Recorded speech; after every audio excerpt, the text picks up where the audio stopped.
নমস্কার, সুভদ্রা রান্নাঘরে আমার সকল দর্শক বন্ধুকে জানাই স্বাগত। আমি শিউলি। আজকে আমি তোমাদের কাছে আবার একটা নতুন রেসিপি নিয়ে এসেছি। সেটা হচ্ছে মাটন নিয়ে এসেছি। মাটন কষা বানাবো বিয়েবাড়ির স্টাইলে। তো প্রথমে আমি মাটনটাকে প্রেসার কুকারে দিয়ে দেব। প্রেসার কুকারে দিয়ে আমি 3টে কি 4টে হুইসেল দিয়ে নেব। লবণ দিয়ে দিচ্ছি, আর একটু হলুদ দিয়ে দেবো। লবণ আর হলুদ দিয়ে আমি প্রেসার কুকারটা একদম বন্ধ করে দেবো। তো প্রেসার কুকারে দিয়েই যে জলটা বেরোবে, মানে মাংস দিয়ে যে জলটা বেরোবে, এতেতেই আমার এটা সিদ্ধ হয়ে যাবে। এক্সট্রা করে আমি জল দিচ্ছি না। আমি এবার প্রেসার কুকারটা অফ করে দিচ্ছি, বন্ধ করে দিচ্ছি। আমার মাংসটা মাটনটা সিটি দেওয়া হয়ে গেছে, কড়া বসিয়ে দিয়েছি। এবার কড়াতে সর্ষের তেল দিচ্ছি। সর্ষের তেল দিয়ে মাংসটা হবে।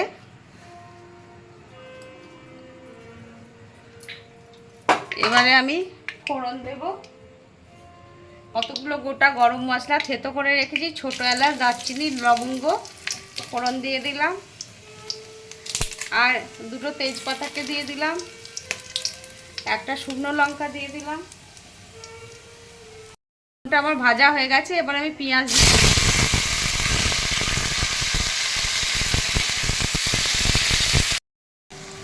পেঁয়াজটা নরম হওয়ার জন্য একটু লবণ দিয়ে দিচ্ছি, তাড়াতাড়ি নরম হয়ে যাবে। আমার পেঁয়াজটা ভাজা হয়ে গেছে, আর এর থেকে বেশি ভাজবো না, কারণ এর থেকে বেশি ভাজলে বেরেস্তার মতো হয়ে যাবে। এবারে আমি রসুন আর আদা বাটাটা দিয়ে দিচ্ছি, তার সাথে কাঁচা লঙ্কা বাটা আছে। একবারে আমি এগুলো দিয়ে দিলাম। এবারে আমি ভালো করে একটু কষিয়ে নেব। আমি এবার একটু হলুদের গুঁড়ো দিয়ে দিচ্ছি, আর ধনের গুঁড়ো, জিরের গুঁড়ো দিয়ে দেবো। একটু ধনের গুঁড়ো দিয়ে দিলাম, জিরের গুঁড়ো দিয়ে দিলাম। এবার আমি একটু ভালো করে কষিয়ে নেব। আমি একটু কাশ্মীরি রেড চিলি পাউডার দিয়ে দিলাম, আর একটু টমেটো কুচো দিয়ে দিলাম। এবার আমি এটাকে ভালো করে কষিয়ে নেব মশলাটা। আমি এবার একটু দই দিয়ে দিচ্ছি। দইটা ভালো করে ফেটিয়ে নিয়েছি মশলাটার সাথে। এবার ভালো করে আমি কষিয়ে নেব।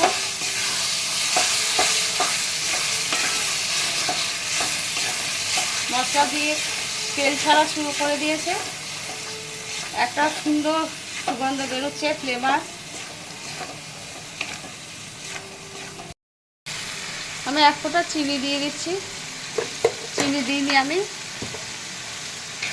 মশলাটা আমার প্রায় কষানো হয়েই গেছে, তেল ছাড়া শুরু করে দিয়েছে, তোমরা দেখছো। আর ভীষণ সহজ এই মাটন কষা বানানো। তোমরা এইভাবে একবার বানাবে, কারণ সব জিনিসই ঘরে থাকা সমস্ত উপকরণ দিয়েই বানানো হয়ে যাবে। বাইরে থেকে কোনো জিনিস কেনার দরকার নেই। খুব সহজভাবে এবং খুব সুস্বাদু হবে খেতে। এবার আমি মাটনটা দিয়ে দিচ্ছি। মাটনটা খুব একটা সিদ্ধ করিনি, কারণ আর একটু মশলার সাথে কষাবো, তাহলে আর একটু সিদ্ধ হবে।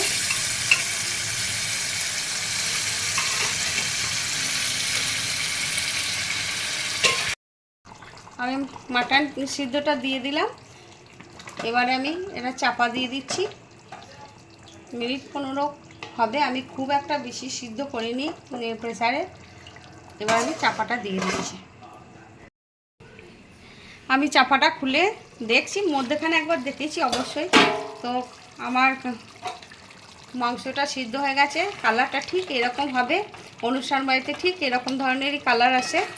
আর মানে কষা মানে একদম কষা হবে না, শুকনো হবে না, এরকমই থাকবে। এরকমভাবেই দেয় অনুষ্ঠান বাড়িতে। যাই হোক, তো আমার রেডি হয়ে গেছে, আর আমি কিছু দিচ্ছি না। এবার আমি গ্যাসটা অফ করে দেবো এবং কিছুক্ষণ স্ট্যান্ডিং টাইমের জন্য রেখে দিচ্ছি। আমার মাটন কষা রেডি এবং সার্ভ করে দিয়েছি। তোমরা এইভাবে একবার অবশ্যই বানাবে, বানিয়ে খেয়ে দেখবে এবং আমাকে কমেন্ট করে জানাবে। আমি কথা দিচ্ছি অসম্ভব সুন্দর হয় এইভাবে বানালে। এবং তোমরা খেয়ে দেখবে। আর তোমরা সবাই ভালো থাকবে, সুস্থ থাকবে। তোমাদের সকলকে অসংখ্য ধন্যবাদ, নমস্কার এবং অনেক অনেক ভালোবাসা।